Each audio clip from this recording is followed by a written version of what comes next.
I am ready! GMA Weather, serbisyong totoo ng GMA News. Apektado ng hangamihan ng silangang bahagi ng Visayas. Ayon sa Pag-asa, magdadala ito ng mahina hanggang katamtamang ulan sa Visayas, lalo na sa silangang bahagi. Sa Mindanao, umaga pa lang ay mataas na ang tsansang umulan sa Caraga Region.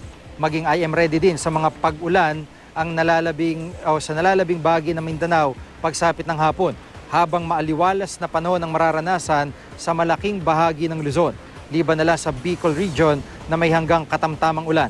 Sa Metro Manila, halos walang tsansa ng ulan bukas.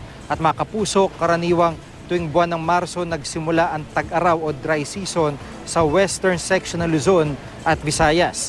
Isang bagyo lang din ang karaniwang nabubuo at pumapasok sa Philippine Area of Responsibility. Sa forecast rainfall ng Pag-asa, ang kulay pula sa mapa ay tumutukoy sa mga lugar na may pinakamababang dami o pinakamaunting ulan, habang pinakamaulan naman sa eastern section ng Mindanao. At yan ang latest mula sa GMA Weather. Magplano para sigurado, I am ready, serbisyong totoo ng GMA News.